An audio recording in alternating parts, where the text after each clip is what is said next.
Welcome, ladies and gentlemen, boys and girls, to the most magical podcast in the Midwest, the Magic in the Midwest podcast, starring USA Today best-selling author J.B. Michaels and his more successful wife, Ashley Michaels. And now, your hosts. Oh, thank you, announcer.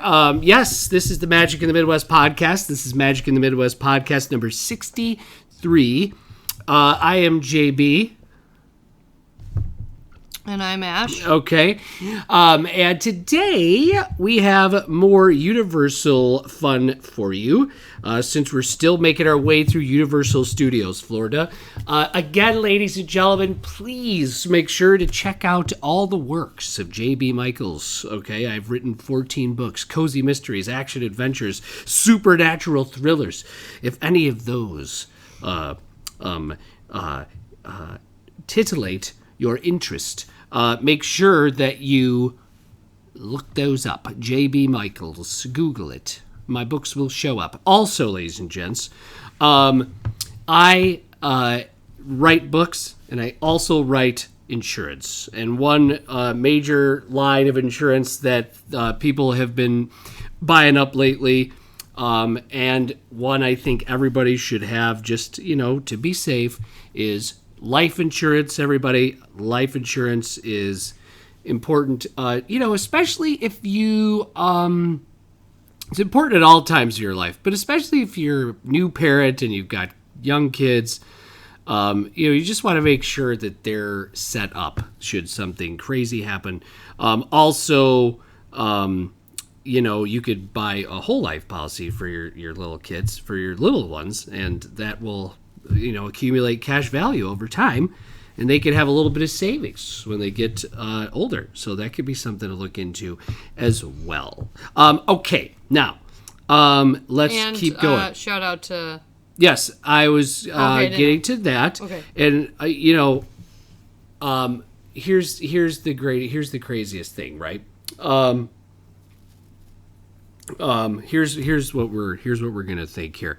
Okay, we have met. This podcast has opened us up to a bunch of wonderful people, and we've met a lot of great people. We've talked to a lot of great people. We get great feedback from our listeners, our fans, and one of those great people that we hooked up with is Emily. Oh, I'm going to keep going. Yeah. Okay. Your setups are very random today.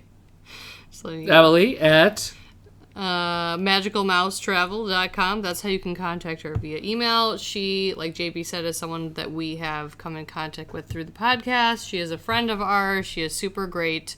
And if you're looking to book a trip, there's so much involved, and I would encourage you to use a vacation planner because of, there's so much involved. It takes a lot of time. A lot of set alarms where you have to know when to call Disney or Universal to make dining plans and all that stuff. And she can help you with all of it at no cost to you. And like I said, she does specialize in Disney and Universal, but she can book anything for you, including cruises and all-inclusive resorts. And like I said, she can help you with the dining fast passes, all of that, even airport transfers, and can create a customized itinerary for you and your family. So again, you can contact her via email at emily@magicalmousetravel.com. Her information is also in our link tree of our Instagram account. So yes, check her out. She is super knowledgeable, super sweet, and just let her know that we sent you over. Yes, please let her know. Emily is great, you guys. The wonderful thing, both the wonderful thing and the craziest thing about going to Disney, going on a trip, having this, just an affinity, a love for theme parks is, what do you have to think about? It's like it creates a lot of jobs. It creates a lot of money. It creates a lot of really cool businesses and podcasts and offshoots and products and merchandise and I mean, you just, to navigate the world of theme parks, especially in Central Florida, it really does take somebody to help you. I really do think that. So we're glad that you're here listening to the podcast about the parks, but also, like I said, we encourage you to check out M and ask M about tickets. I know a big thing that's just went on sale recently is the Halloween Horror Nights tickets, which, if you have questions about that or want to book or even buy tickets, please just, call M, buy them through her. She could guide you through it. If there's a better deal that comes along, a new type of ticket that comes along, she will help you convert that old ticket you bought to the new one. Yep. So, there's a lot of flexibility. It's really great. And again, it's no extra cost. To me, it's kind of a no-brainer. Right. It is. It's no extra cost. That's the other thing. Yeah. It's a big deal, right? Because Universal and Disney, rely on people like Emily to book trips. You'd be surprised how many people still want that tailored experience through a travel agent. Not everybody does everything on their own. So, just something to think about. And today we're heading back into Universal Studios Florida. We left off, in 61 talking about Diagon Alley. That was the last part of the park that we got to. And now we're heading into what is called the World Expo section. Which is weird. It's called the World Expo section, but it's like there's nothing about it that I don't even know what's in it. Well, I'm about to tell you, but I'm like, there's nothing about this section of the park. I'll be honest, I didn't even know what it was called, and I don't even really know what I'm picturing. I don't have a picture in my head of what we're talking about. Okay, well, I'm about to broaden your horizons. That's not a good sign for this part of the park. So over at World Expo, if you're going to continue walking, Fear Factor Live Theater is still there, and I cannot believe that Fear Factor Live is still there. It's still there. It's so stupid. Sorry, everyone, but I'm not sorry. It's an amphitheater that, for the most part, no one goes in, except, whatever. So there's Fear Factor Live in this section of the park. There's Men in Black, Alien Attack. Hold on. Okay. There's the Simpsons ride. Worse. And there's Kang and Kodo's Twirl and Hurl. And then, of course, there's dining and shopping, which is mostly Simpsons, Springfield type stuff. Yeah. So that's. This is not an episode I'm super pumped to record. But maybe we'll just get to the next. There's some good stuff that we could, if we might be able to get to the next section of the park too. I think we should just. How long do people want to hear about these things? Well, you're right, but let's just do our due diligence and go through it. First off, did you ever watch Fear Factor when it was on television? Maybe, a few times. When was it on television? Early 2000s? Yeah, it's got to be something like that. Late 90s? Early 2000s? Do you want me to look it up? I feel like it was when I was in high school, so... Yeah, I don't know. You keep talking. I'm going to look it up. Yeah, well, okay, you look it up, yeah. So stop doing it. 2001. So 2001, how long did it go on for? 7 seasons, but I don't know... let's not... Well, okay, so not even... Kids today have no idea what Fear Factor is, and it wasn't even that big of a thing back in the day anyway. It was big for a while, but I don't know. It was a reality show, sort of, right? That, kind of a contest type show. It says it went to 2012.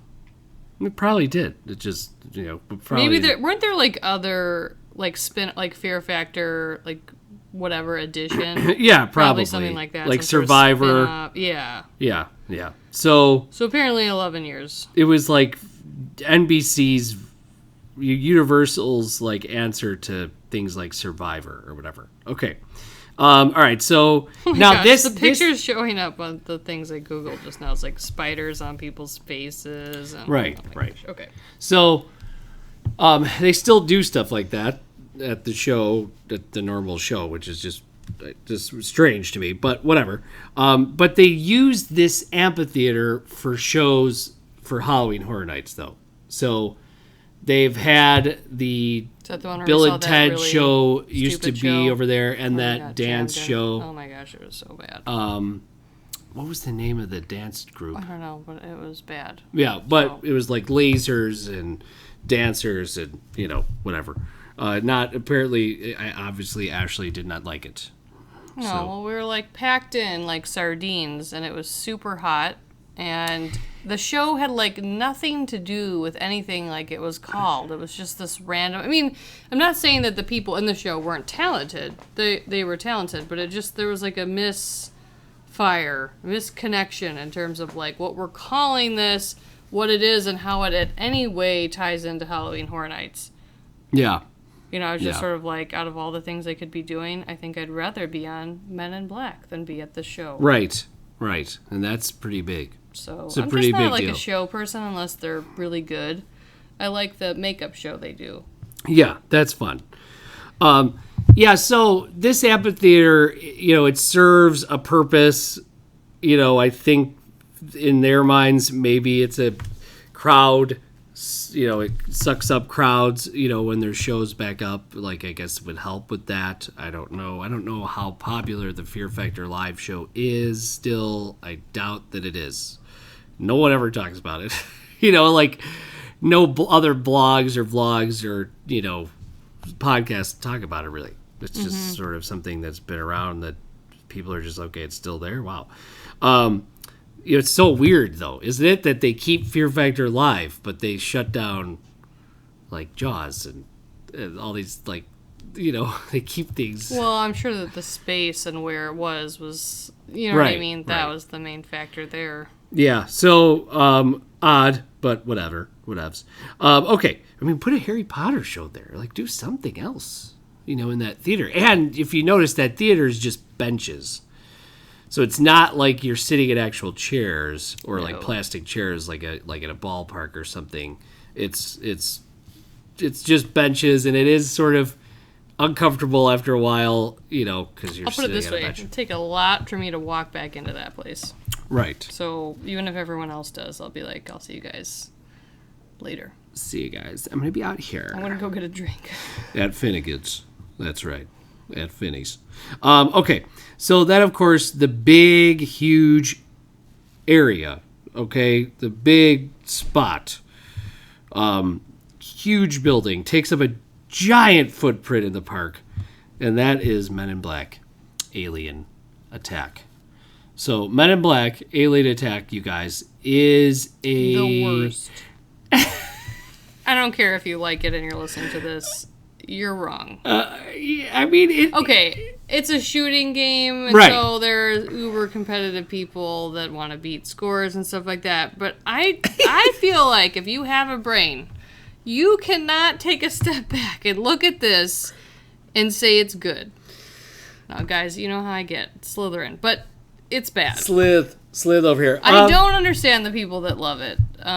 Teach their own. But it's just it's like Fast and Furious. It's just a big waste of a warehouse that could be something so much better. I agree. I mean, yes, I agree with you. The upside is there's a lot of space. It's air conditioned, and I'd much rather be in that than the theater. Yeah. You're right. They could do so much with this building because it's that big. And I mean, I love Men in Black, the movie. It's good. It's a fun movie. It is fun. I mean, Yeah. I'm not saying it's like I was never like critically a acclaimed, but huge- it's good. It's funny. It's entertaining. It is. They could have done something like they could have tried a little harder. Yeah. But I feel like sometimes they're notorious for that. They just sort of like put in the bare minimum effort. Yeah. Well, here we go. It says, based on the popular film series, you enter the World Expo Pavilion building expecting to see the exhibit, The Universe and You, Are We Alone? But quickly, an MIB agent takes over and welcomes you as a new recruit into Men in Black headquarters.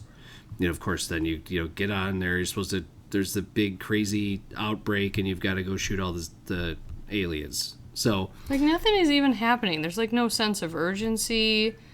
It's just like you're floating through a warehouse and you can't even see what you're aiming at. yeah, it's also like the feedback of the shoot, like kind of like like a little bit in Buzz Lightyear because it's kind of the same in some ways. right? It's like the feedback. I feel like with today's technology, there could be so much, like we could get better feedback if we hit something. You know, like I would even how do argue I even know? You don't, and I mean, I would argue the same. Buzz Lightyear, there are things that's up what I'm close, saying. and you can tell a little bit more. I know it's what you're saying. I'm repeating what you're saying. It's just weird. It's just Men in Black is just like there's just it feels empty. I'm sure that Buzz Lightyear is probably more similar than I realized, but because of the way it's designed, you can tell. It's much more less. contained. Yeah, this is just like things are really far away and. It's so big, and you do feel one cool element of it. I guess the one redeeming quality is the set design. Like there are cool sets. Like you're going through streets of New York, and it's sort of cool. Yeah, but then the ground is just like white. Like it doesn't even look like a street. So you like look anywhere below the horizon, and it just looks like you're in a warehouse. Yeah. Yeah, I mean, you basically and then it's just like this building and then like a white wall. Right. And then another building. And it is things weird. aren't to scale here, but they're over here. And it's a ride that is so... I think it is still popular. And it's a ride because people go back on it because of their scores. Like, they want to beat their high score, or they want to beat their dad and their, or their uncle or their what sister. are you doing with this score that you're beating? Are you tweeting it? Why is it important to wait? That's true. I don't get it. That's true. I don't know. You need to be 42 inches to ride this ride. That is so dumb. Universal Express... It barely moves. Universal Express Pass is accepted. Okay. Why on earth is there even a line for this attraction? You know what? I'm going to call you guys out. If you like this ride, show yourself. I want to know why you like it. Honestly, I'm open to it. I want to know what it is you like about this ride. I cannot, besides the slight competitiveness, you could be competitive about so many other things. Why does this even show up on your radar? Yeah. I kind of like the store. And I know there's a bathroom over there because we're usually... the store is separate. There's usually like two mazes whose line cues start right by the store and the bathroom by Men in Black. So that's like the only reason we're ever over there, because we got to go into those houses, and like there's a bathroom. So we always use the bathroom and we check out the store. I'll be honest. I'm going to tell you my opinion. I'm not sure you're going to like it. I honestly would much rather prefer them do another, rip-off of Spider-Man and do a Men in Black ride like that. Yeah. Where there's, some sort of sense of urgency, and we're, in the car. Yeah. And it, goes up on the side of the tunnel. Well, you know what I mean? That part of the movie. So you'd rather just have more of a passive attraction, like the other attraction, rather than, some sort active of... it's an action movie. So shouldn't it be not the slow thing moving where apparently you have to be 42 inches to be in this slob of a moving vehicle and shoot at things that are 8 miles away? Yeah. It is weird. Or would you prefer They do feel like they're 8 miles away. That's one thing that's another thing about it. It's like I'm shooting this thing that's really far. Men in Black dash 8 Mile. Yeah, it's just not the best. It's not the best. I'm going to have to talk to Tips about it. Tips. We need to talk. So basically Men in Black, it gets what? A 4? A 3? Zero. I hate it. 0. Ash hates it. I don't hate it. I'm going to give it a 3. The amphitheater? I don't... -1. Right. I do not like it. I definitely do not like it. But I don't know. Well, I guess the movie, the Line Q2 does have, does pull from the film. But other than that, you're right. It's just... to each their own. Someone could rate it a 9. That's fine. It's not. But... Yeah. It's just not my thing. I have, Here comes the minute. I have better opinions than that person. Gotta see the feelings. Yeah. You guys have caught me in a real Here go. It's Ash 316. Oh, yeah. All over It's been today. a rough couple of Ash days. 316. It's been like a rough month, actually. We've had a lot happening. I mean, we're fine, and it's, all Yeah, we have a lot to be small. thankful for, grateful Yes. for, but it also Lots has of been crabbiness. challenging. Yeah. We've had some challenges. That's This is okay. why we're recording it this far into the week. Right. Good point, Ash. Good Thank point. you. We were without power. That happened. Yes. Okay. So the next part. So this whole section of the park, I realized, it has huge structures over by it. I mean, big structures. Fear Factor Theater, Right. Men in Black, and then the Simpsons ride. Which, if you guys don't know, the Simpsons ride used to be Back to the Future, the ride. Oh my gosh, it's so disappointing. And, instead of doing like an extensive refurb and a remaster of the film, Universal chose to sort of just like say, let's get rid of Back to the Future. I know there's a lot of Simpsons fans, so, I get it. But Yes. I am not a huge fan of The Simpsons. I've actually never been on the ride, so before when I was like, ugh. But to me, out of those two, Back to the Future and Simpsons, all I need to know is Back to the Future. Yeah. And that's what I would select. But, I get it. It's a lot of people love it, so. Yeah. Well, that's one, you're right. The Simpsons is like the longest running television show sitcom, right? I mean, it's still going. It's still going? Yeah. Oh, okay, yeah. It's not over yet. Yeah. And it does, you're right. That's an interesting thing that you mentioned. It has a huge following. Yeah. But let's just talk a little bit about Back to the Future. I know we've talked about it in the past, but Back to the Future, the ride, when it first came out, and for the first, I don't know how many years, it was like A++, 10 out of 10. What was it? Was it like Spider-Man or? No, it was a simulator, Okay. a motion simulator. Had a great story. Biff steals the time machine, the DeLorean, and we've got to go get it back.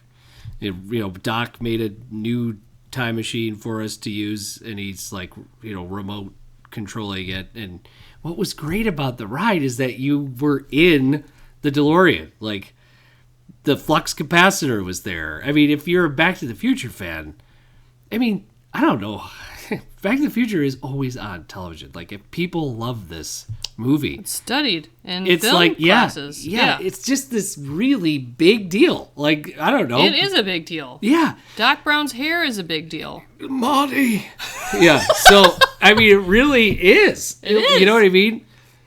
And I get it from one way. Instead of investing more in a property whose movies were done in 1991, I guess I understand the reasoning behind it.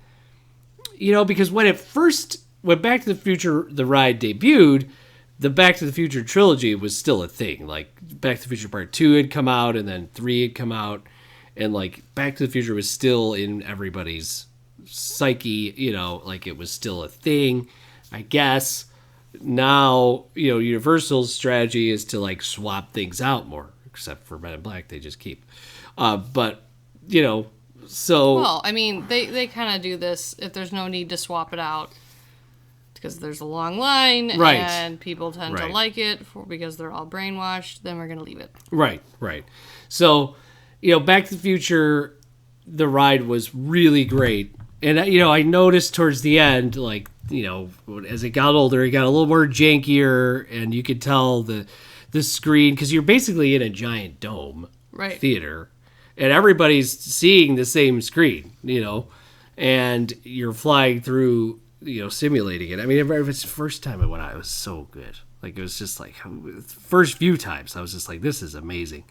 But you were younger, and I mean, things just don't always hold Right. up. And they could, like you said, they could have And you know opted what? to refurbish things. And You're right. Modern audiences too, like, people adapt to those things. Like, something that felt a certain way might feel differently later, or as you get more. Well, and I also think that if you experience something younger, you're more forgiving, even if you realize when you're older, Right. oh, hey, this is a little janky, like you Right, said, but you right. have that, like, nostalgia from before in your Yeah. experience, whereas if you have a 15-year-old that's going at it for the first Yeah. time, they're like, what? Like, I remember when our younger cousins or great cousins, whatever they are. Great cousins. What are great cousins? Second cousins. First I was going to say great niece. The or great whatever. cousins. Yes. Second, they're great. No, but they had a comment about Jurassic Park about how the CGI was really bad. Remember Really? that? Do you Yeah. remember? And you and I were both like, it is? It's not. And, I no, still but- disagree. See, but I think part of that is it was really good at the time, and you and I view it through that lens. It doesn't mean I think it's bad, but Right. they have a different set of standards of things they've Yes, watched. exactly. at That's younger age. exactly the point, right? Yeah. So go on Back to the Future ride. It's all optical effects. It's pretty much Great cousins. great cousins. It's Yes. been rough. The great cousins. The great. Stop. Uh, Yes, no, I'm the one that brought it up again. you did. I did. What is the great? There's some animated movie about the great. They're going to the great something. Do you remember? Is that Land Before Great Time? Beyond. Oh, The Great Valley?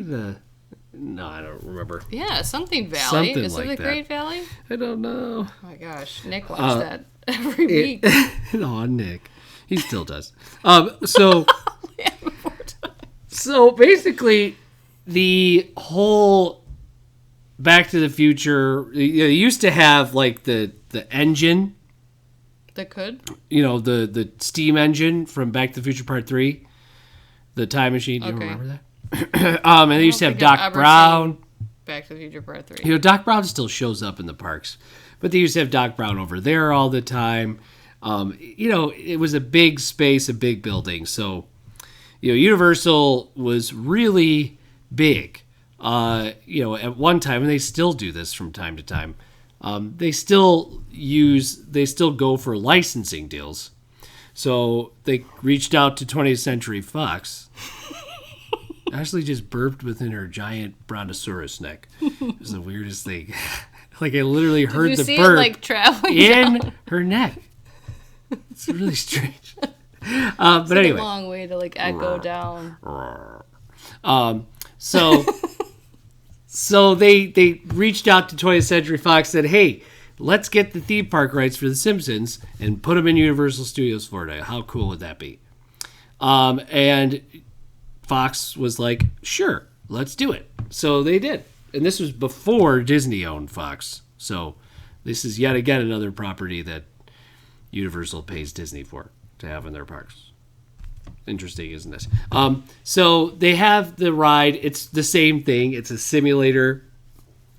It's like Krusty Land. Krusty the Clown's like, a big part of it, and Sideshow Bob. These are only people that you would know if you're a Simpsons fan. I've been on the Simpsons ride. Not as fun as Back to the Future, and I'm not saying that from a nostalgia standpoint. I'm saying it from it's very fast. Like the film is fast, so it literally makes me. I don't really get motion sickness that much, but this made me sick. Oh, okay. So I was like, oof, I do not feel good. Is there any other ride you get motion sickness on? Forbidden Journey kind of messes with me a little bit, Okay. but other than that, everything else is fine. Like I go on lots of other types of rides. So you do, if you're a Simpsons fan, you probably may love this. If you're not, it's a very fast, uncomfortable simulator ride. I don't feel comfortable when I'm on it. So that's my opinion. You've never done it? No. Okay, well, I mean, you could try it next time, I guess. But really, I think the star for most people of this area is Springfield. So along from the Simpsons ride, and then there's like a strip, an area where there are places you can eat, and great things about the Simpsons that you could experience, like go to like Moe's Tavern and all that stuff. So Right. A lot of fan service. It's really well themed. It's well done. This is going to be a stretch. Is this the area? There's a scare zone that's usually there, or no? We're talking about. Yeah, no, Yeah. there is. And we got like funnel cake over there. Yeah. Ate something Yeah. like sitting down or a pretzel or something. Yeah, we did. Okay. We yeah, did. okay. So you could get like a Duff beer. You could get a Krusty Burger, Lard Lad donuts. You could even take a picture by the Jebediah Springfield statue. So if you're a Simpsons fan, this would be really neat for you. I mean, one cool thing about it is that they did not, like, they did it well. It's not, listen, not up to the level of like Avatar or Diagon Alley or Galaxy's Edge. I mean, it's nothing like that, but it's cool. It's a different level. Right. Yeah. Right. It is really neat, I think. So, cool places to eat, good food there. I guess, for a long time, people kind of bashed the food at Universal, but apparently over here at the Simpsons area, the food is really, really good. So Okay, good to know. something to think about next time you go, everyone. All right. So I would give the Simpsons ride like a 5-4. It makes me sick. It's a little too fast, a little too, very intense motion simulator. I feel. So yeah, that's just my take on it. King and Kodo's Twirl and Her is just like literally what it says in the Twirl and Hurl. That's basically it. But yeah. So yeah, they do have a lot of dining here. Like I said, we could talk a little bit more about that. Krusty Burger, Cletus's Chicken Shack, the Frying Dutchman, Luigi's Pizza, Lisa's Treehouse of Terror. So there is like sort of like a eatery element to The Simpsons. So there's multiple, kind of like in a mall, there's like multiple vendors you could go buy from. So kind of cool. And it's the fact that these are things you've all seen before and are familiar with is I think the best part. So Simpsons is cool. There's not much else to say. All right, Ash, we could move on to the next part. Are you ready? What's the next part? The next part is Woody Woodpecker's Kidzone. Okay, so it's weird that it's called Woody Woodpecker's Kidzone, but it is. Okay. Why is that weird? Because you would think they would have named it after E.T., because E.T. is over here. I don't know, like E.T.'s Yeah. Kids. You know what I'm, Come on, guys. So here we have another theater. Animal actors on location. Did you even know that? We've walked past that many times, but they do. They have a whole animal show. Yeah. Well, you know what? To be fair, though, to me, we're not really there during the day. I mean, we did like one day, honestly. Right. And then we're there for HHN. And I haven't really been since I was in college. So don't. Yeah. So I don't really know. I don't think I've ever even seen the animal actors. Maybe when I was like a kid. That's another thing that's been there a very long time. So Interesting. The things they choose to get rid of. yeah, the things that have been there forever that I feel like aren't that Popular. Dude, I don't know. It's a good question. A Day in the Park with Barney used to be here, but now Barney is gone. So now they just have a DreamWorks character meet and greet, where the Day in the Park with Barney show was. I think it's So also you can important to and you remember can that, dance too with the DreamWorks characters. that Sorry. Some of the places we're talking about, the things that they've gotten rid of, like I feel like if it's not islands, then like if it's studios, they're willing to just leave it because of HHN. Yeah. Sometimes. That's a really good point. And if something belongs over there and they can't put it in islands, then they just put it where it goes easiest. And if it has to go over something that's popular, so be it. It's interesting that you said that. Yeah. Yeah, I feel like, there's a lot of, there could be a lot of like staging areas that they use and different things. It's more about HHN and how those logistics go, I think. I think you're totally right. Well, I usually am, JB. If you guys don't realize, like, what you need to realize for Universal Studios Florida is that it is in the black every year because of Halloween. I mean, people really don't realize. I think they think we're saying that and we're lying. I do think with the addition of both Harry Potter parks or sections, whatever you call them, that they are probably pretty close to being in the black, maybe slightly with that. But for a long time, it was really HHN, and even if you're not a fan of that, that is what was doing it for them. It's the only reason they were able to stay around. Yeah. So they work on that all year too. I mean, pretty much after one HHN season ends, they already have the idea for what the next one's going to be. They're building houses over the course of 8 months. It's a huge thing they're doing. Yeah. So the logistics of that matter probably more to them than other things. Yes. Yeah. Yes. So Halloween Horror Nights is, I think we've undersold it a little bit. Guys, I think we have, like, we've talked about it, but I don't think underselling it, like, in its popularity. Like, it's huge. It is like, huge. There are people everywhere. The lines are super long for each house. Mm-hmm. Like, it is packed at Halloween Horror Nights. People love this. They come in droves. So that's something, that's another ticket, to sell. And if you buy the Express Pass, that's more Express Pass. So, so there you go. I mean, I think it's one of those things, like, if you compare Disney's and Not So Scary, most of the time, even if you're not a Halloween fan, but you're at Disney during that time, you might try to go to that.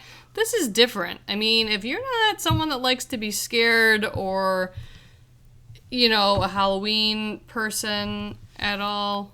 What is that? I don't know. Like a leaf? Oh, lint. You're acting like it was, maybe it's cilantro. A booger? Ew. Cilantro pudding. Ew. But I mean, this is not going to appeal to everyone that goes to Universal, is what I'm saying. Whereas I feel like at Disney's Not So Scary kind of can do that more. It totally is on brand. So, it's So it's interesting you said that because of HHN, you feel like some things are better left alone. I mean, why even do anything to Men in Black, even if it weren't popular? I mean, we all know that warehouse could be used for something else. Yeah. Huge. Like a permanent HHN house. Yeah, that'd be cool. All right, so, I didn't think about that. They don't have to change much because of HHN. No, and I think it's more about keeping, like, where do the lines need to go? Where do we need to store things? How are things going to move logistically during HHN? Yeah. What do we need to keep open? I think keeping that theater the way it is and all that was part of it. Yeah, could be. Another section of the Woody Woodpecker's Kidzone is Curious George Goes to Town, which is a playground. That is actually very charming, and the playground is really cool. I mean, the kids can get soaked here, but you can also shoot your kids with foam ball guns, which is really fun. It's a very big area. It is. That is huge for playgrounds. When we were there, no one was there. Right. No one's ever really over here. I really don't think. Because kids really aren't. You don't see a lot of little kids at Universal Studios. You don't really. You really don't. And I'll be honest, I'm going to make a judgment call here and say, even when those kids are around, most of the parents aren't taking them to these sections of the park. Right. They're just having them wait in line. Because you can go to a playground in your neighborhood. They're not. Yeah. They're not doing that. So yeah, it's pretty empty over here. Although I will say, when there's usually a couple houses back in this area, it's kind of eerie when you're walking through it at night. Because it's like a kid's area and it's empty and it's nighttime. Yes, I know exactly. Which two houses are over there? Well, Trick or Treat was over there, and then there was, I think you went in line to go to Scary Tales one year. It was back there. The line was back there. I thought maybe not. No, I don't think so. Or maybe it was. I don't feel like either of those are right. Well, shocking. Right. I think Trick or Treat. You exited Trick or Treat by ET. Like that was the exit area. But walking to it was through there? I think you went around the other way. Okay. I don't remember. Okay. Okay. So Curious George, cool spot.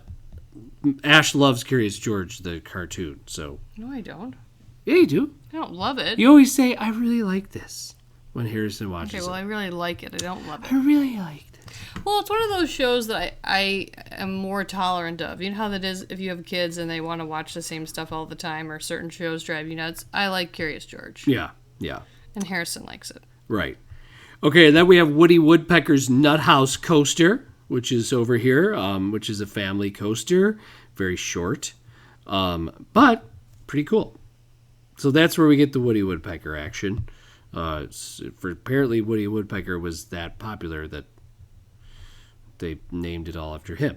It's confusing to me, but okay. Sort of is. And then Fievel's Playland, yet another sort of area. Although I didn't know that was an area. I feel like this may be gone at this point, or if it is, it's just like very small.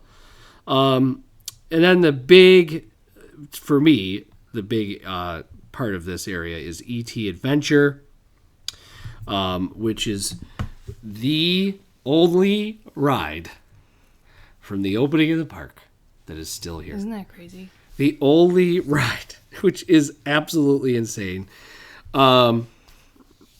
So E.T. Adventure, Steven Spielberg is part of this. You're basically trying to help E.T. get back to his green planet.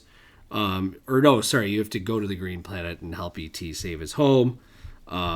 It's the only original ride left.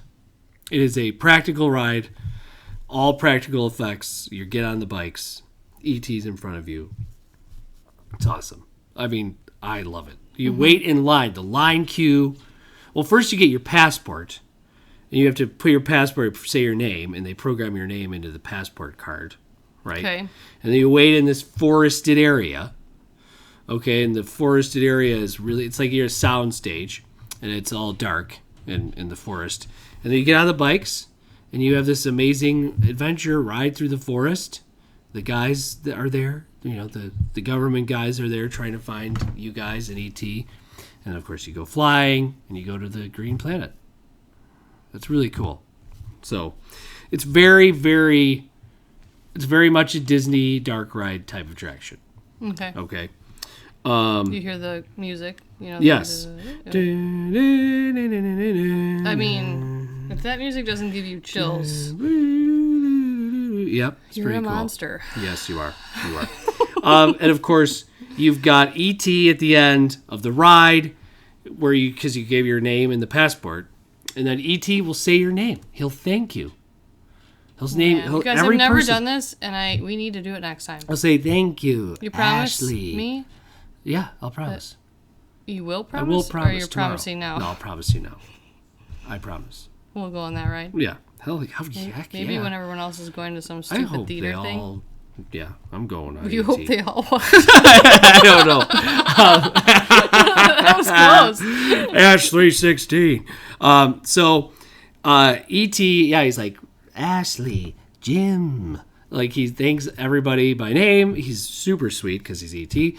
And it's just delightful, and I never want it to go away. And I'm pretty sure Spielberg told them that, like, you are not to get rid of this ride. I helped you guys start this park. You're not getting rid of E.T. You can go get rid of it For when as he long dies. as I live. Maybe. Probably. They'll get rid of that before they get rid of Men in Black. Oh. Yeah. I just threw up. Yeah. So E.T. is a 10 out of 10 for me. I don't care. It's nostalgia, but it's also a ride that you actually physically get on, and it's a cool bike ride experience. It's just wonderful, and I just love it. And I want to go on E.T. Side note, I don't know if we talked about this last time, but we watched E.T. one of our last movie nights, and we knew that a lot of the stuff from Stranger Things, if you guys are a Stranger Things fan, was from E.T. But we didn't realize, I mean, there were so many things. We noticed a lot more things. So that was interesting. Definitely worth the rewatch. It's crazy how much parody there is between those. So wonderful time on the E.T. ride. It's just great. And it's one of the very few rides in Universal that, for me, I feel like E.T. is as iconic to Universal, right, as Pirates, as Haunted Mansion. It's something I hope never goes away. I doubt it it probably will at one point. But, to me, it's wonderful, and I just, can't say enough about it.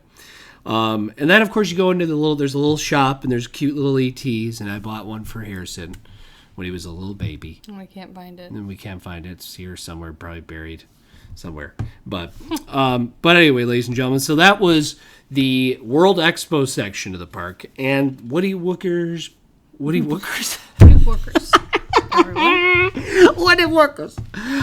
Woody Woodpecker's Kidzone. So we are almost through Universal Studios Florida.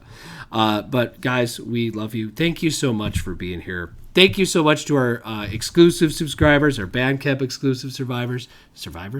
I can't survived. talk. Good thing we're nearing the end because I must be losing it.